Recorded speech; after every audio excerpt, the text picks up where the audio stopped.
Je voudrais du soleil vert, des dentelles et des théières, des photos de bord de mer, dans mon jardin d'hiver. Je voudrais de la lumière, comme en Nouvelle-Angleterre. Je veux changer d'atmosphère, dans mon jardin d'hiver. Ma fleur sous la pluie de novembre, tes mains qui courent, je n'en peux plus de t'attendre. Les années passent, qu'il est loin, là je tombe. Nul ne peut nous entendre. Je voudrais du Fred Astaire, revoir un latte. You've been giving us updates every step of the way. What's the latest? Well, the Kavanaugh bump is real. It's the biggest change in the 2018 midterms of political observation.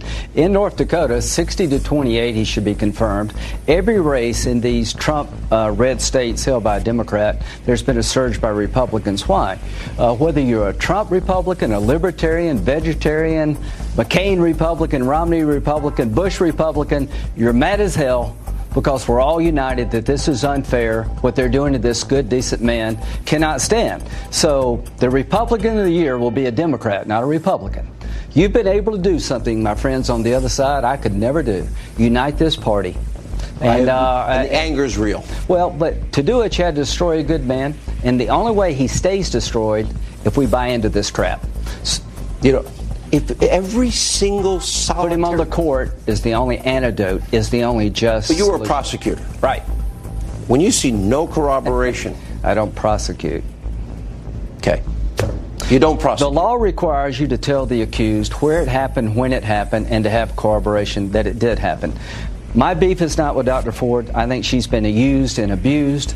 My beef is with the Democratic Party who laid in wait, betrayed her trust, who didn't tell her we'd go to California. My beef is with the fact that they've done everything they can do to destroy his life. If you don't believe he's a gang rapist, if you don't believe he's a sexual predator, if you don't believe he's a stumbling, bumbling drunk, how about he doesn't have the temperament? This is the one that bothers me the most. He apologized to Amy Klobuchar for snapping at her. What would you do if you were accused of all these things, had your life ruined? Here's what I think. Amy Klobuchar should apologize to Judge Kavanaugh and his family for being part of a smear campaign I haven't seen in over 20 years in politics. What about these red state Democrats? I think they're toast. All of them? All of them. All of them politically. That vote, anybody that votes no. Well, the only two toast. that are open seemingly to even... No, they're toast if they vote no. And they should be. President Trump won these states, promising to nominate conservative judges who are well qualified. This is a Bush guy. He worked for the Bush White House. He's as mainstream as you can get. He's been on the D.C. Circuit Court of Appeals for 12 years. Glowing assessments of his credibility, his integrity before this hearing. Now, if you're going to reward people for destroying his life by questioning his temperament, then you're setting in motion the destruction of the judiciary. To any Republican who wants to question Kavanaugh's temperament, what you're doing is rewarding people who have put him in this box. 5 weeks from tonight, the results at this time will start flowing in. Yeah. And it went pretty viral, your comments on this program last night, and you said that if you fall one vote short, that this election 5 weeks from tonight should be a referendum that the president could renominate Kavanaugh with a new Senate and enough votes to confirm him. Yeah, let's let the people decide whether or not their senator was right in voting no against this good man. Corker made an observation that we've got to vote, and here's what I would say to Bob. I think you're right, but we've got to wait on the FBI report. Lisa Murkowski and Susan Collins really wanted the FBI to validate the committee's work. They're just about done. I'm confident both of them if there's no change, if the FBI learns nothing new about the Ford allegation or legitimacy to Ramirez, that they're going to vote for Kavanaugh because we've done everything within reason. And I hope Jeff Flake will also, because he voted yes in committee. And now he's talking about temperament and yearbook entries. To those who question the yearbook entries, just listen to what you're saying. You're going to decide this man's fate based on a yearbook entry. Tonight. Look at ice throwing, the senator from Hawaii. The devil triangle. If you got to doubt what it really means, go back and talk to Judge Kavanaugh himself. Don't humiliate this man. Is the FBI, there was one report tonight that they haven't talked to Dr. Ford. Is there a need to talk to her after she's been on the record? The last thing Dr. Ford needs, in my view, is to go through the ringer again. She came forward to the committee. She couldn't tell us anything new in person. I think something really did happen to her. I am convinced it wasn't Brett Kavanaugh. If she was wrong about her best friend being at the party, what else was she wrong about? Her best friend says, I'm not here to refute her claim. I'm just saying I've never met Brett Kavanaugh. How do you know you just had one beer and you can't remember anything else? Senator, you've been a force for fairness in this. Tried to be. This shouldn't be Republican or Democrat. Well, it sure is now. And you voted. Every Republican, if you don't get what they're doing. You voted for both of Obama's nominees. Yeah, I did. Republicans didn't act this way. It is Thursday, the 3rd of October of 2018, and you are in West Coast Cookbook and Speakeasy. I am your chef de cuisine, Justice Putnam, and our daily special is Smothered Benedict Wednesdays. Will no one rid me of this priest? Well, actually, it's just a really superb egg dish with a really, really superb hollandaise. Oh, which reminds me, if you're ever through Grants Pass in Southern Oregon, go to Lulu's. Okay, look it up. I went in there just on a lark, and I had, now they have to say, they pretty much specialize in brunch items with a Louisiana, New Orleans flair.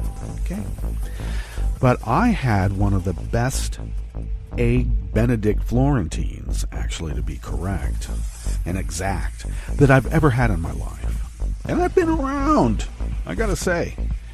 And wow, yeah. So go in there. They have a really nice space, and the food is superb.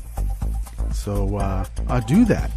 And speaking of Smothered Benedict Wednesdays, Lindsey. Yeah, we'll rid you of a priest or two. What is this guy all about? He was a prosecutor? No wonder he stopped doing that and decided to lie for a living and at the same time gain a level of power. I don't know. More than he would as a prosecutor? Oh, yeah. Because apparently he was a shitty prosecutor. Doesn't believe there's corroborating evidence in this inquisition that was imposed on Dr. Ford on Thursday. Oh, and just as an aside, Trump was at another one of his weird Nuremberg rallies, and he was going off on Dr. Ford, calling her a liar. Basically, she's a witch. Okay? And ranting about, she said she had only one beer, and that's why she couldn't remember only one beer. It was the most disgusting display by anybody, let alone the president. And I know we're not supposed to call him that according to the Netrist Radio Style Manual, because we don't use the P word with Trump. But in this instance, I'm not really putting the two together. I'm just saying, the president is this, amorphous entity that we all used to know and love, and I don't know, maybe some of us reviled. But you don't expect that kind of behavior from the president of the United States.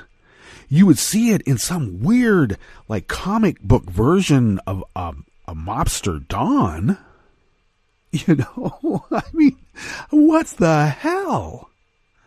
And then juxtapose that performance with the New York Times bombshell about, decades of fraud, outright tax fraud that the Trump family has embarked upon way back when Fred was still alive, and way before that.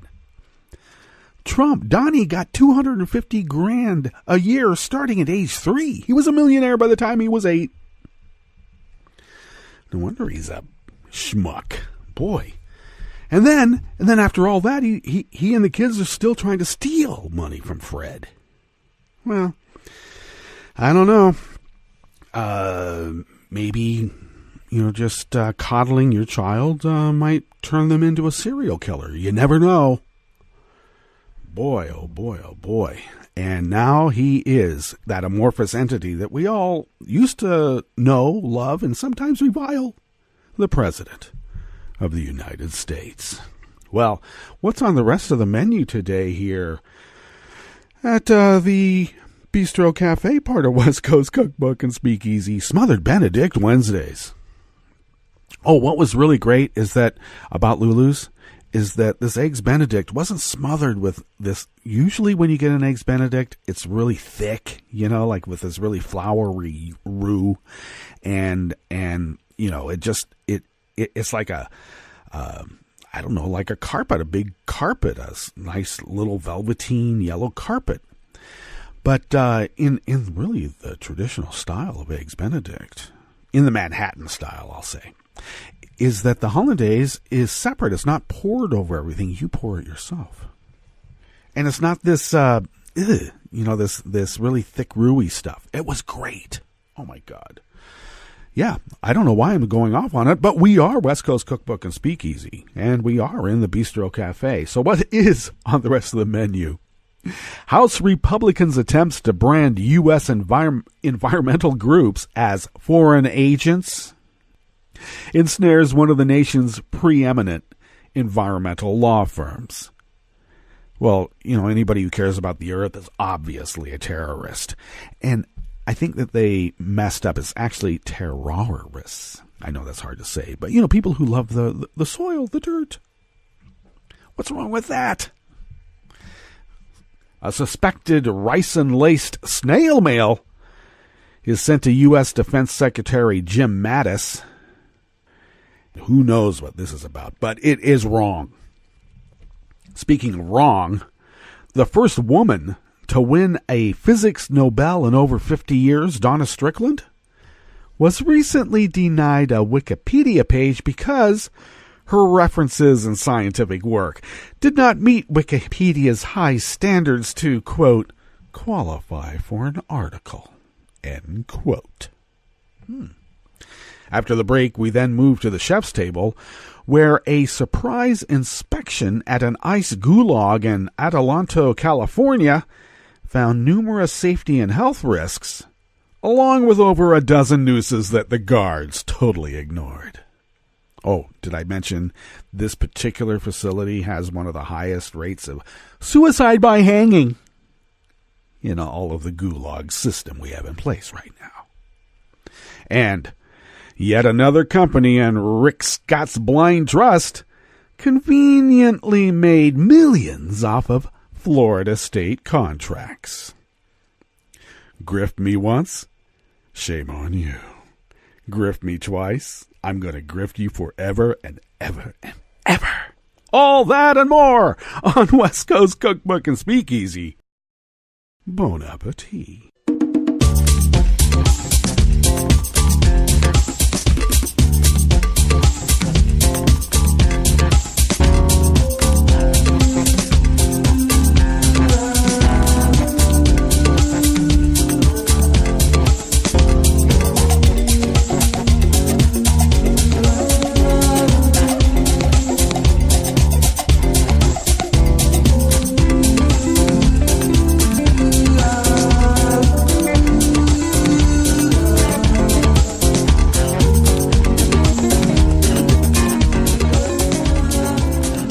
If you go to our homepage at netrootsradio.com, the first scroll that you will notice there as the page is loaded are links to not only determine if you are registered to vote, but also a link in which to register to vote. Get on it because election's coming up.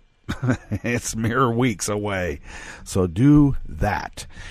Also, if you then go to the bottom of our homepage at netrootsradio.com, to the rightish of the page is the chat room link in which you can engage with Netroots Radio and people who listen to Netroots Radio, and Kelly Lincoln, who monitors the chat room link. And also do check out her show on Saturdays, At the Table with Kelly Lincoln. That's Saturday afternoons here on the West Coast, 3 p.m. That would be evening on the East Coast at 6 p.m. Then later on, she teams up with Ricky, and they command the Round Table Roundhouse Power Hour. And that begins at 9 p.m. on the West Coast, midnight on the East Coast, and it is a Power Hour. If you then take a gander to the leftish of the page from the chat room link, at the bottom of our homepage at netrootsradio.com, you will notice the contribute button. Do please become a Patreon of Netroots Radio. Every little bit helps, and we do pay our bills, and your generosity allows us to do that, and we are unable to do that without you. So thank you very much. Follow Netroots Radio on Twitter at Netroots Radio. Follow Netroots Radio on Facebook. You could do that. Kelly's been taking on the tasks of the Facebook Live app, and thank you for doing that, Kelly. You can follow me on Twitter at Justice Putnam. I post the show notes and links diary on Daily Kos, which has all the show notes and links, plus a bit more on Daily Kos. About 10 minutes before showtime, I can be found there as Justice Putnam. And if you follow me on these various social media platforms, there are links in which you can get to that show notes and links diary. Follow the show on Facebook, and you can also follow the show on Twitter at Cookbook West. Podcasts of the show can be had by way of iHeart, TuneIn, Spreaker, Stitcher, YouTube, iTunes, and wherever fine and not so fine podcasts can be found. We're in the mix somewhere there. So, okay. Let me finish up on what's his face, Lindsey Graham. Okay. He wanted Amy Klobuchar to apologize to Kavanaugh.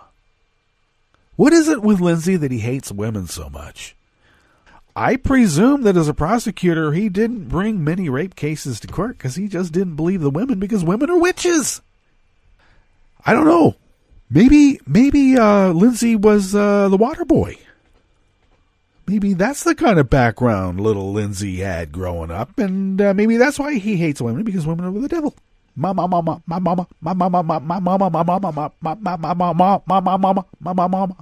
Okay, enough of that. Okay, well, in the further work in which to destroy every edifice of American ingenuity and the concept of fair play, and also, like, maybe we shouldn't be dumping our garbage around so that it could seep into the groundwater and poison the community. Somehow, people that have that idea are considered to be terrorists in our society because it prevents people who are making money dumping garbage everywhere that seeps into the soil and then pollutes our groundwater. And those people apparently have a lot more First Amendment rights than we do. This article is by Mark Hand out of Think Progress. House Republicans' attempts to brand U.S. environmental groups as foreign agents is showing no signs of slowing down.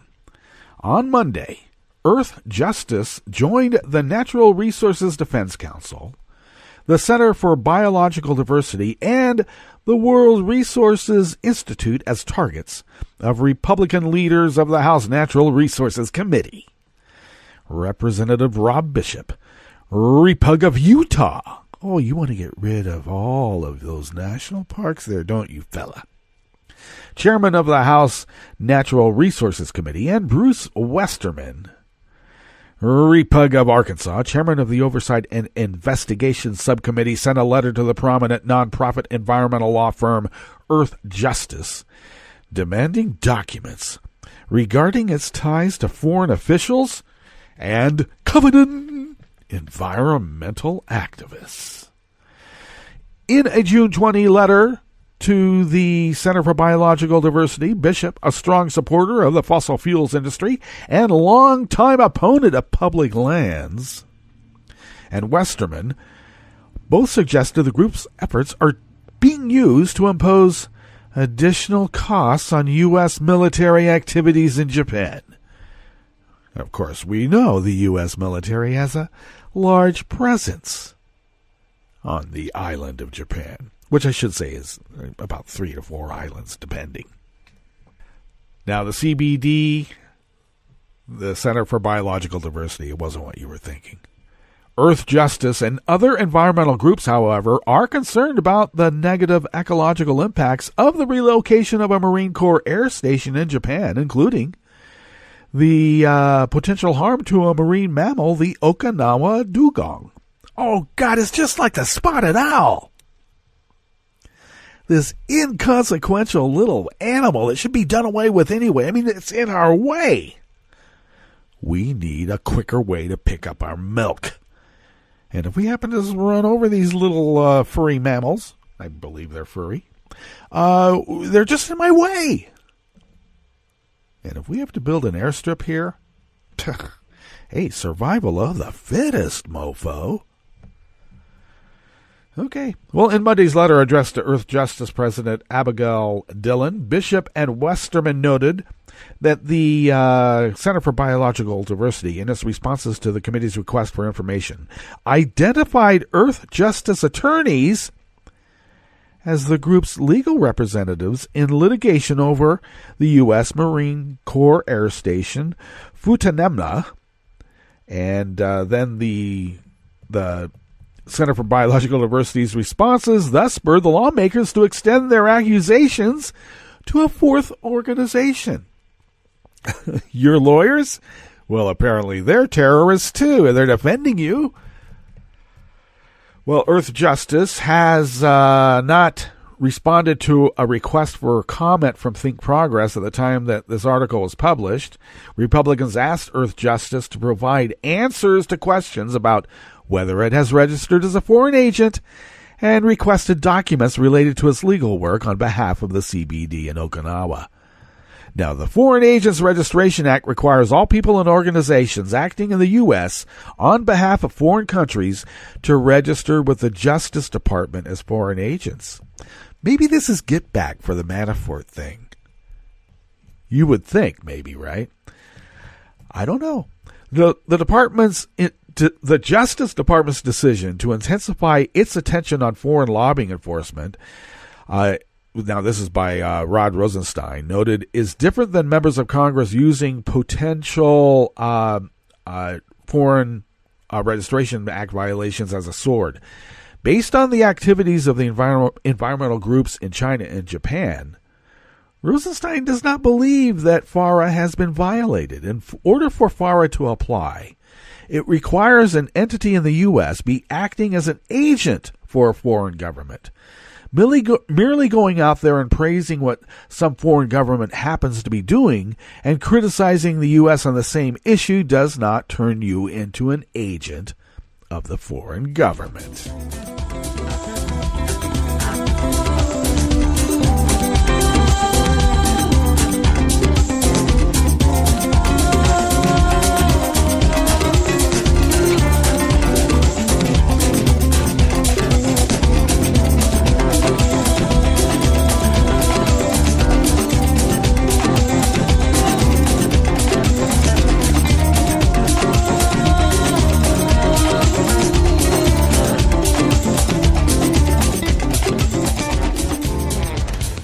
Offering here in the Bistro Cafe, part of West Coast Cookbook and Speakeasy, is out of Reuters with reporting by Phil Stewart. Dateline, Washington. The Pentagon said on Tuesday that it had received mail suspected of containing the deadly poison ricin, including an envelope that a U.S. official said was addressed to Defense Secretary Jim Mattis. The Pentagon said in a statement that it had put its mail facility under quarantine and that the FBI is analyzing the envelopes. U.S. officials, speaking on condition of anonymity, said the envelopes initially tested positive for ricin after being detected by Pentagon police at a mail sorting facility on the Pentagon compound, but not in the main mail building. Separately, the U.S. Secret Service said it was investigating a suspicious envelope addressed to Donald Trump that it received on Monday, though it never entered the White House. The agency did not provide further details. It was not immediately known if the two incidents were related. Well, I would say if you had any idea about the Reichstag fire and how that started with a terrorist act, and then they had the laws that gave the leader of that particular government full power to basically be above the law. Of course, there were the ricin attacks right after September 11th, 9/11, 2001. Now, U.S. government buildings have sporadically received packages with suspected ricin, including in 2013 when ricin-laced letters were addressed to a U.S. senator, the White House, and a Mississippi justice official.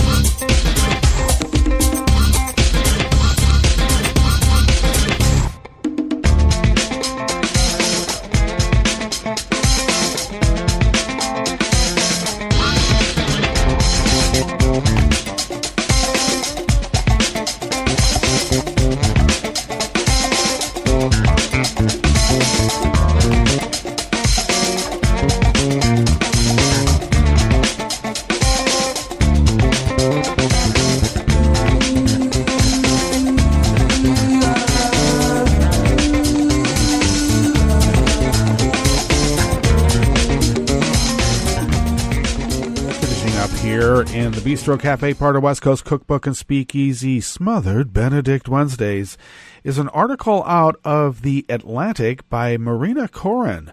Now, Donna Strickland is only the third woman in history to win the Nobel in physics, and her research probably deserved attention a whole lot sooner. Now, it was about 5 in the morning in Ontario, Canada, when Strickland's phone rang. The Nobel Prize Committee was on the line in Stockholm calling to tell her she had won the prize in physics. We wondered if it was a prank, Strickland said in an interview with a Nobel official after the call. She had been asleep when the call arrived, but then I knew it was the right day and it would have been a cruel prank. Well, live in America and see what that's like. Strickland, an associate professor at the University of Waterloo, shares the honor with two other scientists for their work in the 1980s in transforming lasers into tiny tools that today have countless applications. Now, her collaborator, Gérard Maroux, a professor at the École Polytechnique in France, and the other half was awarded to Arthur Ashkin, a retired physicist who worked at the renowned Bell Labs in the U.S. Strickland and Maroux found a way to stretch and compress lasers to produce short, intense pulses that are now used, among other things, in delicate surgeries to fix vision problems. Now, Strickland's win is an historic one in more than one way.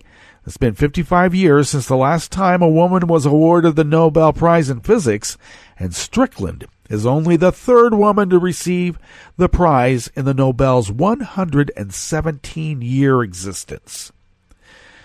Now, unlike her fellow winners, Strickland did not have a Wikipedia page at the time of the announcement.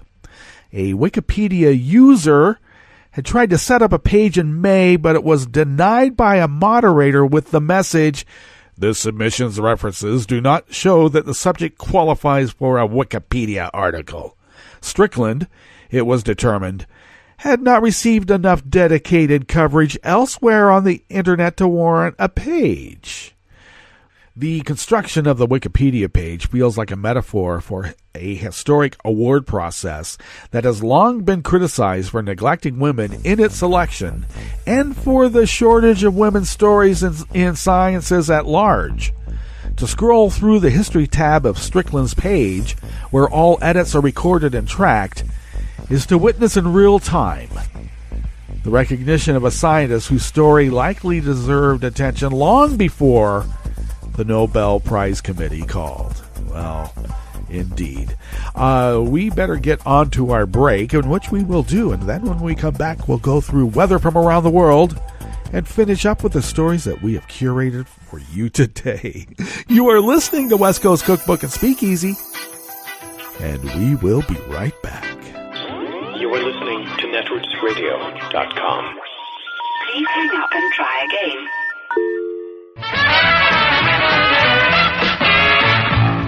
From a point at sea to the circles of your mind, a new force is at work for planetary transformation.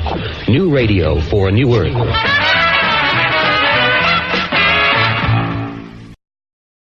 This is Take Two Movie Review. I'm Clinton Johnston. This week, doing more. Donald Trump has the role and the powers of the President of the United States of America. He either doesn't know what those are or doesn't care, maneuvering instead to be the type of rapacious, unimpeachable, despotic strongman that our country has claimed to oppose for the last 70 years. If that scares you, then congratulations. You have at least a passing interest in living in a democracy, and you should never listen to an evening talk show host skewer Trump again. Instead, you should watch Michael Moore's latest piece of gonzo documentary activism, Fahrenheit 11/9.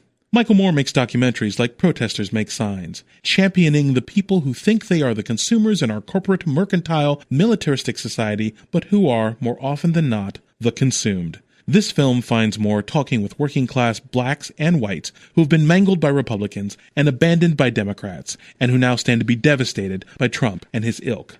These examinations take him back to his hometown, Flint, Michigan. Yeah, that Flint. To look at how Michigan's former CEO Governor Rick Snyder has poisoned one of his cities. But Moore also spends time with Parkland High School gun control activists. He spends time with the new grassroots Democratic candidates who are challenging the party elite.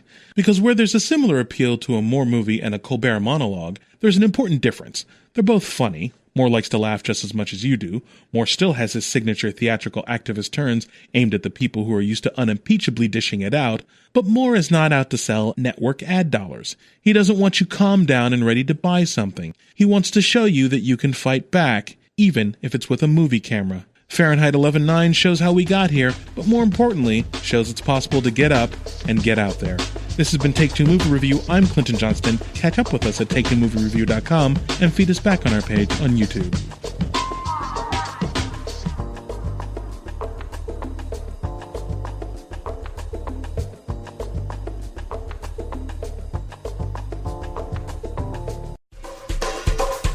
This is Scientific American's 60-Second Science. I'm Steve Mirsky. This year's prize is about harnessing the power of evolution. The Royal Swedish Academy of Sciences has today decided to award 2018 Nobel Prize in Chemistry with one half to Francis H. Arnold for the directed evolution of enzymes, and the other half jointly to George P. Smith and Gregory P. Winter for the phage display of peptides and antibodies. Göran Hansson, Secretary General of the Academy, earlier today. Francis H. Arnold was born in Pittsburgh, Pennsylvania, in the United States in 1956, and she's currently at the California Institute of Technology, Caltech, in Pasadena, in the Los Angeles area. George P. Smith was born in 1941 in Norwalk, Connecticut, and he's currently at the University of Missouri in Columbia in the United States. Sir Gregory P. Winter was born in 1951 in Leicester in the United Kingdom, and he is at the Laboratory of Molecular Biology and the University of Cambridge in England. So with that, I'd like to ask Claes Gustafsson, Chairman of the Nobel Committee, to make some remarks about the prize. Claes. So thank you, Göran. So this year's prize in chemistry rewards a revolution based on evolution. Our laureates have applied the principles of Darwin in the test tubes. and used this approach to develop new types of chemicals for the greatest benefit of humankind. For thousands of years, we humans have used selected breeding to create animals and plants with properties that have been useful for us. This year's Nobel laureates have taken the next step. They have used the molecular understanding that we today have of the evolutionary process and recreated the process in their laboratories, in their test tubes. This work has led to the creation of proteins with new enzymatic activities, able to catalyze useful chemical reactions. In addition, with a method called phage display, they have also evolved proteins with new binding properties, such as antibodies, that can be used to treat disease. In their laboratories, our laureates this year have been able to direct evolution, to steer it, which has led to new chemical tools that can be used in everything from environmentally friendly detergents to the creation of new biofuels and pharmaceuticals. For an in-depth listen about the 2018 Nobel Prize in Chemistry, look for the Scientific American Science Talk podcast later today. For Scientific American's 60-Second Science, I'm Steve Mirsky. This program is presented by the Centers for Disease Control and Prevention. In 2017, approximately 1 in 6 high school students reported a sports or physical activity-related concussion. Immediate symptoms of a concussion include headache, nausea, and double vision. Long-term, the effects of such injuries, particularly those that are more severe, can be life-changing. Healthcare providers, coaches, trainers, and parents should be aware of the symptoms of a concussion and how to treat them. A concussion protocol should be developed that includes withholding an athlete from practice and competition until all symptoms are resolved. While concussions cannot always be prevented, they can be treated in a way that decreases the chances of long-term health problems.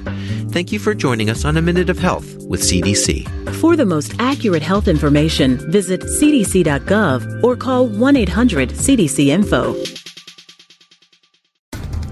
This is a message from CDC. After hurricanes, tornadoes, and floods, standing water and excess moisture help mold grow in your home, garage, and other structures. When you return to a home that has been flooded, know that you're likely to have mold. Mold puts your family's health at risk. If you have mold growing in your home, you should clean it up and fix other water problems, such as leaks in roofs, walls, or plumbing. Keep your children and pets out of affected areas until you've cleaned. Control moisture in your home to prevent mold growth. To remove mold growth from hard surfaces, use commercial products, soap and water, or a bleach solution of no more than 1 cup of household laundry bleach in 1 gallon of water. Follow the manufacturer's instructions. Never mix bleach with ammonia or other household cleaners. It will produce dangerous, toxic fumes. Open windows and doors to provide fresh air. For more information, visit cdc.gov or call 1-800-CDC-INFO.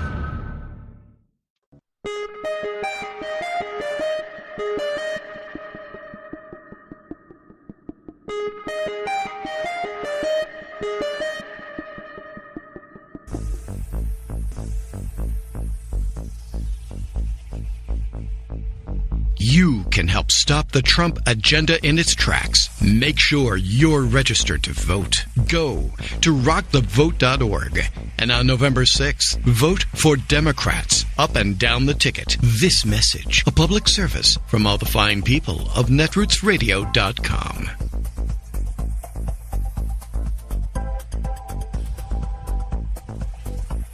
Do we want to minimize or maximize the chances that a person who is being released from prison can lead a successful and law-abiding life on the outside? I'm Bill Newman, and this is the Civil Liberties Minute. Over 90% of persons in jails and prisons today will be released. And it is undisputed that family and friend visits to a person behind the razor wire is crucial. Visits are the fragile lifeline which allow a person in prison to maintain a support system in the community, which is what will allow him or her, in most cases, to have a chance to succeed after his or her release. In 2018, the allegedly liberal state of Massachusetts instituted a new system to restrict inmate visitation by friends and families. making Massachusetts now one of the most restrictive states in the country with regard to prison visitation. As Jesse White, an attorney with Prisoners Legal Services of Massachusetts, said, quote, "The evidence supports that efforts should be made to make visitation more open and more accessible whenever possible. But that is not what the Massachusetts Department of Correction has been doing. It is doing the opposite." Hopefully, the lawsuits challenging this new policy will succeed. If they don't, the prisoners and their families will pay a big, big price. And so will everyone else. The Civil Liberties Minute is made possible by the ACLU because freedom can't protect itself. This is Solidarity News on Radio Labour. This is a Radio Labour report recorded on Wednesday, October 3rd, 2018. I'm Mark Belanger. While all over the world, teachers and educational systems are coming under attack from politicians and corporations, Education International is helping unions fight back. EI is the global union for teachers and other education workers. It represents more than 30 million workers who are members of 400 organizations in 172 countries. One of EI's top priorities is to help education unions to renew themselves. To find out more about how education unions can do this, I talked to Martin Henry. Mr. Henry is a research coordinator with EI. I asked him how education unions can change to better represent their members and the teaching profession. We know that where unions are involved in consultation, there is a better result for students. So one of the things unions can do is get involved in consultation with the government. Now, that's a two-way street, and it takes government engagement, and it takes the government understanding that the best way for them to have a sound education system is for them to trust their teachers and support them to do the right thing. Now, that requires having them in the room when they're making the policies that have an impact on them. I will also add that teachers know the best about what's happening in the classroom. So for government appointees to be deciding what curricula should be delivered in a classroom in Lusaka, and if you haven't had the educational experience of actually working in that classroom, then your efficacy is going to be affected. So it's really important that unions get involved in that negotiation, not just on salary, but also on professional conditions. I'm going to point you now to a piece of research that we completed recently, and that is research into teacher union renewal and organizing teaching. Now, we had a report that was written by Howard Stevenson and Nina Basia, which was called Organizing Teaching, and in it they came up with 7 principles for union renewal. Now, these 7 things can be applied to the status of teachers too. One was to organize around ideas and reframe the narrative. 2, to connect the industrial and the professional, which we've been talking about here, in order to be in the classroom in a position where you can make a difference for student learning. You need to be supported and you need to have the policies in place to make that happen. Working in and against government, so that you must be able to listen to government and work with them where possible, but you must also be prepared if the policy is being passed down to resist. You need to build at the base, which means making sure that you have all teachers involved in your organization working towards change. You need to build democratic engagement, so that's through both formal and informal structures. You need to connect the profession horizontally and vertically. So there's a whole lot of ways in which that can happen, and unions can work on that. You need to work in and beyond the union. So it's important to create broader alliances across the educational realm. Now, many of our unions are doing all of these things. Many of our governments are not doing enough of them. So it's crucial that we make absolutely clear that given the SDGs and the way that we are trying to progress in terms of our approach to 2030, and the fact that there's likely to be a continued growth in the shortage of teachers, governments need to sit up They need to invest more in education because it's declining as a proportion of GDP in many parts of the world, and the average is one of decline. They need to take attention to the fact that teacher status is driven by what they say about teachers as well as what they do, and there needs to be an acceptance that change is long overdue and needs to happen now. And that's it. International labor news you can use. Thank you for listening. And remember, it's all about global solidarity.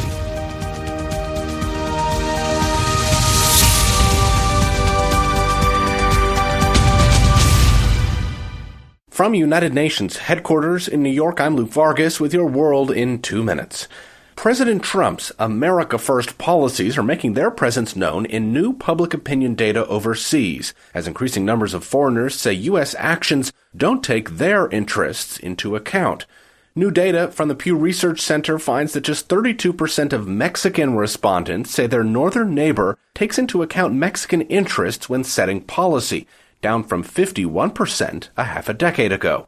Similar trends were seen in South Korea and Japan, two countries heavily dependent on American policy when it comes to containing North Korea, but where just 24 and 28% of respondents, respectively, thought their needs factor into U.S. decision-making.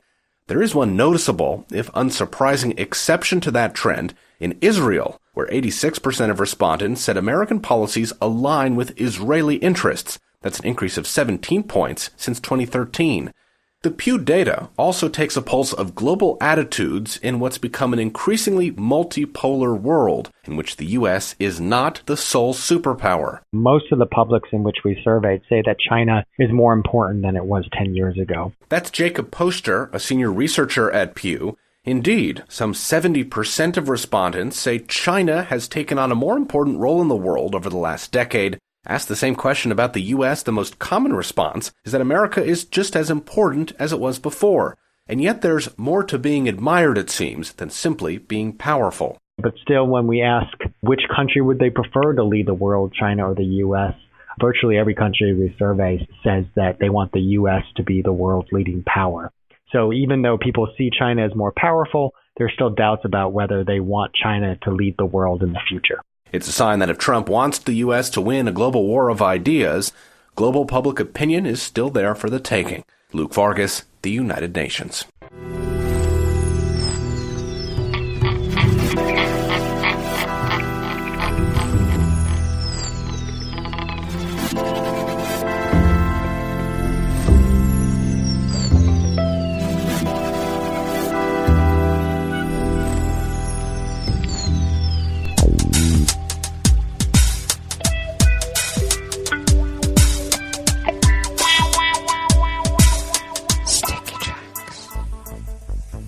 Thank you for accompanying us here to the Chef's Table at West Coast Cookbook and Speakeasy, Smothered Benedict Wednesdays.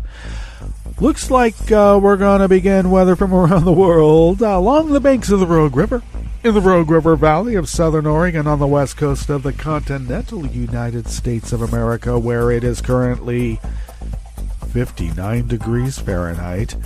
We're going to have nearly the same temperature as we had yesterday, which was about 77, 78, even though they said it was only going to be about 74. So it's going to be nearly the same as yesterday. It's going to be about 78. And we will have showers beginning about noon. And that will continue through the night and pretty much slacking off in the early morning hours of tomorrow. So overnight lows of low 50s and then a high tomorrow of about 70. So we'll see how that works. Winds currently are light and variable out of the southwest, about 1 mile per hour. Will pick up in just a few hours as it shifts out of the west-northwest at 5 to 10 miles per hour. And then tonight, when the rain slacks off, the winds will decrease to being light and variable. Ragweed pollen is moderate. The air quality index is good, as it's dropped again to 14.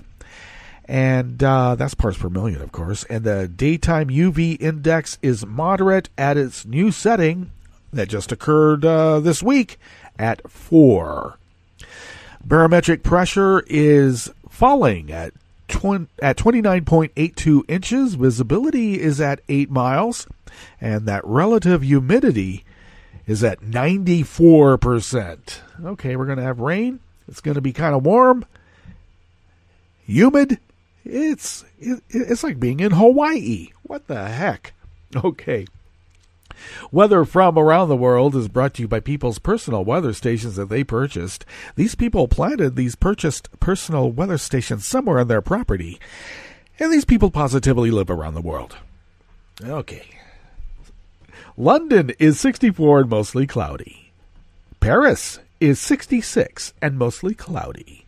Rome, 78 and sunny. Rome. Kiev is 54 and partly cloudy. Kabul is 67 degrees and partly cloudy.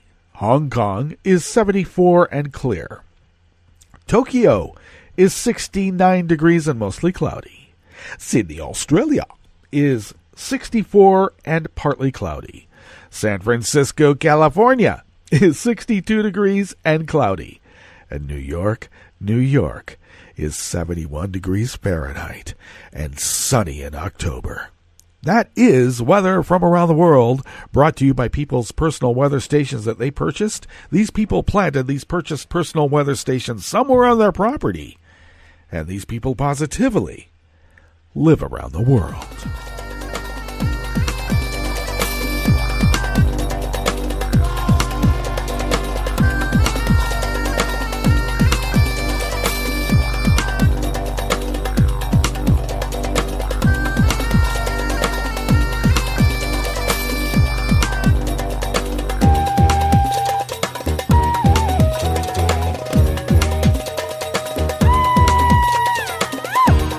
Oliver Willis brings us this first offering here at the chef's table at West Coast Cookbook and Speakeasy. Numerous inmates have tried to hang themselves at one ICE facility, but guards are ignoring bedsheet nooses while at the same time mocking the inmates. A new government report reveals that a number of serious issues that pose significant health and safety risks were found during a surprise inspection of an ICE facility, including more than a dozen nooses made out of braided bedsheets that the guards ignored. Shockingly, nooses were found in 15 out of the 20 cells where male, undocumented immigrants were being detained. Now, some detainees said that they used the braided bedsheets as clotheslines or privacy shields, although ICE standards prohibit detainees from hanging or draping items in their cells. But of course, bedsheet nooses could also be used to attempt or complete suicide, a serious recurring problem at this particular facility that ICE has not taken seriously, according to the report. More people have been forced into detention facilities as these, after the Trump administration imposed its cruel zero-tolerance policy. According to the report, on the surprise inspection of Adelanto, California facility, investigators observed braided bedsheets that staff at the facility referred to as nooses. How interesting. As officials moved through the building, the contract guard with them first removed the noose that was found, but stopped after realizing, according to the report, many cells we visited had nooses hanging from the vents. I don't think you're hanging your clothes on a bedsheet when the bedsheet is hanging from a vent. I've seen a few attempted suicides using the braided sheets by the vents, and then the guards laugh at them and call them suicide failures once they are back from medical, one immigrant detainee told investigators. The Inspector General report cited multiple documented cases of attempted or completed suicide at the Adelanto facility. The report also found that medical care was severely delayed and inadequate for many Adelanto Center detainees, some of whom had to wait months or years for dental care and lost teeth as a result. The facility also reportedly violated standards for how and when to punish detainees by segregating them from the general population. I think that's called putting them in ISO. Systemic problems like these are why some progressives are calling to abolish ICE entirely and replace it with a more humane immigration enforcement program. ICE has only existed as an agency since the Bush years. Remember that fear-mongering that brought on a little bit of Gestapo? Now, thanks to the Trump administration's harsh and aggressive approach to immigration, motivated by Trump's own racial animosity and the Republican Party's embrace of the same, more and more immigrants are being placed in unnecessary danger.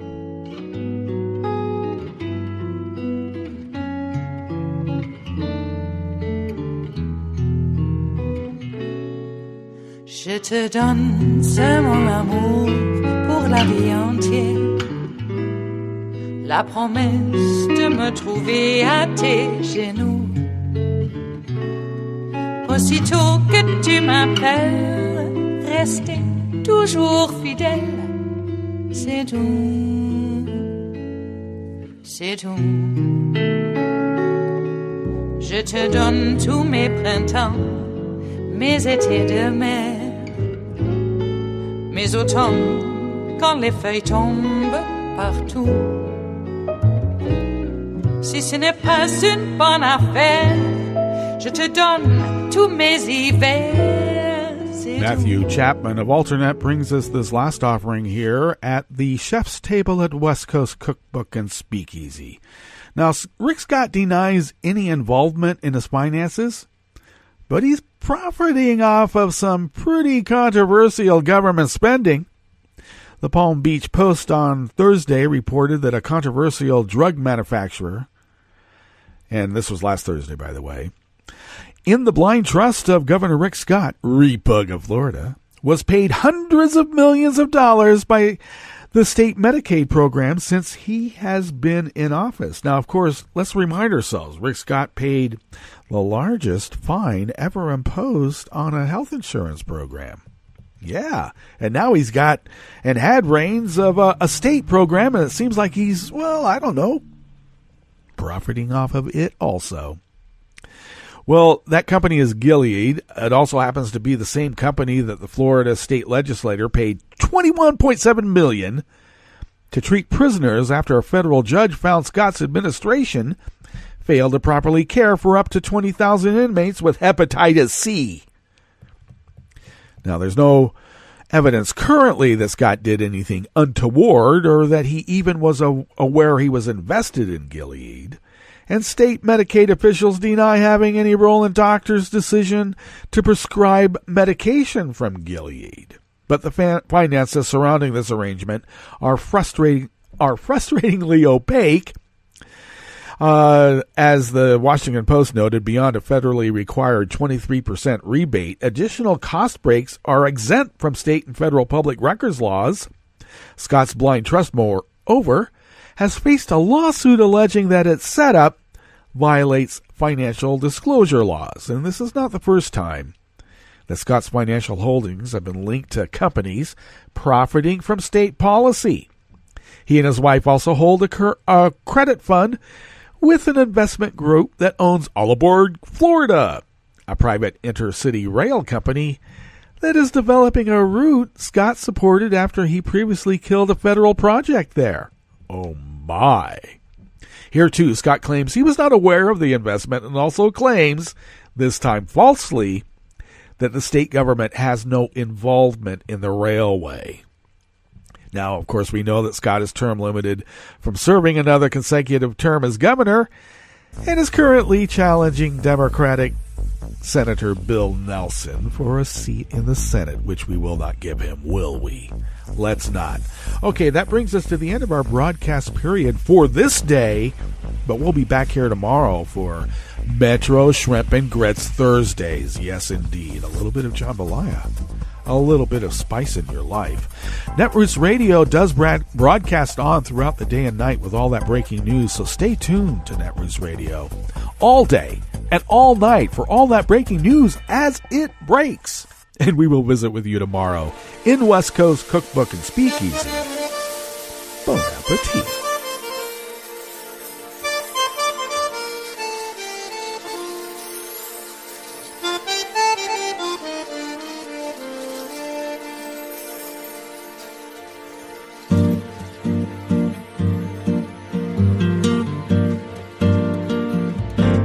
Je voudrais du soleil vert, des dentelles et des théières, des photos de bord de mer, dans mon jardin d'hiver. Je voudrais de la lumière, comme en Nouvelle-Angleterre. Je veux changer d'atmosphère, dans mon jardin d'hiver. Ma fleur sous la pluie de novembre, tes mains qui courent, je n'en peux plus de t'attendre. Les années passent, il est loin, là je tombe. Nul ne peut nous entendre. Je voudrais du Fred Astaire, revoir un latte Goël. Je voudrais toujours te plaire dans mon jardin d'hiver. Je veux déjeuner par terre, comme au long de golfe clair, t'embrasser les yeux ouverts dans mon jardin d'hiver.